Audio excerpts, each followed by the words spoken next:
Imagine waking up in ancient Rome. You step outside. A politician is giving a speech on a street corner. Someone is loudly selling fish 2 feet away. A guy is arguing with his donkey like it owes him money. And somewhere behind you, someone just stole your sandals. And somehow, this is considered a perfectly normal Tuesday. Hey, I'm Theo. Today we're jumping into ancient Rome, and trust me, it was way messier, louder, and way more chaotic than Hollywood ever shows you. No togas gently flowing in slow motion. No perfectly clean marble everywhere. Real Rome smelled like fish, sweat, and questionable life choices. Let's go see it for ourselves. Okay, we are officially in ancient Rome, somewhere around the 1st century, give or take. And the first thing you notice?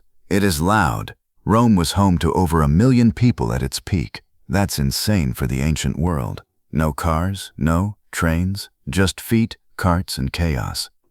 Who looked at this traffic and thought, yep, everything is under control? Actually, Julius Caesar himself once wheeled carts from the city during the day because the traffic was that bad. Rome had a rush hour problem 2,000 years ago. Now look up, see those apartment buildings? Romans called them insulae. Some were 6 or 7 stories tall. No elevator, no fire escape, just stairs, prayers, and vibes. Imagine living in an apartment with no elevator. Now imagine it's 6 floors high. Congratulations, you're officially Roman. The higher you lived, the poorer you were. Ground floor, nice shops, wealthy families. Top floor, cramped, hot in summer, freezing in winter, and one bad candle away from a citywide fire. And fires happened, a lot. Oh, let's talk food, because Roman markets were incredible. Bread was the backbone of Roman life. Some citizens even got free grain from the government just to keep the peace. Basically, ancient Rome invented keep the people fed so they don't riot. Smart move. Rich Romans feasted on roasted meats, wine, and imported delicacies. Poor Romans? Mostly bread, porridge, vegetables, and whatever fish didn't sell that morning. Sushi's trendy today. In Rome, questionable fish sauce was the trendy condiment.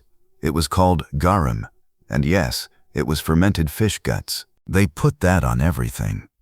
Now, the baths. This is where Rome actually gets kind of amazing. Public baths weren't just about getting clean. They were where people gossiped, made business deals, exercised, and hung out for hours. Hot pool, warm pool, cold plunge. Roman engineers even piped in heated air underneath the floors using a system called a hypocaust.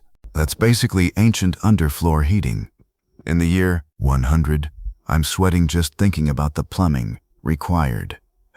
Oh no, that's the toilet. That's a bench with holes for everyone at the same time. Oh, I love history, but I am not using that public toilet. And get this, they shared a sponge on a stick to clean up. One sponge, communal. I have never respected modern plumbing more than I do right now.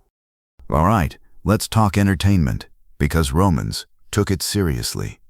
The Colosseum could hold about 50,000 people. Chariot races, mock sea battles, and yes, gladiator fights. Now here's the truth. Without the Hollywood exaggeration, most gladiators weren't fighting to the death every single match. They were trained, valuable fighters. Some were even celebrities with fan followings. Gladiators had fan clubs. Ancient Rome basically invented sports merchandise. But let's be honest about the dark side too. Many gladiators were enslaved people or prisoners with no choice in the matter. It wasn't all glory. For a lot of them, it was survival. Rome's entertainment was thrilling and brutal at the same time. Both things were true. Now here's where Rome truly earns its reputation. Engineering. Roman roads connected the entire empire. Over 250,000 miles of them. Built so well, some are still around today. Meanwhile, some modern potholes haven't been fixed since spring. Aqueducts carried fresh water for miles using nothing but gravity and incredibly precise engineering. Some Roman concrete has literally outlasted modern concrete. Ancient Rome had better infrastructure planning than some cities do now. No comment. And politics?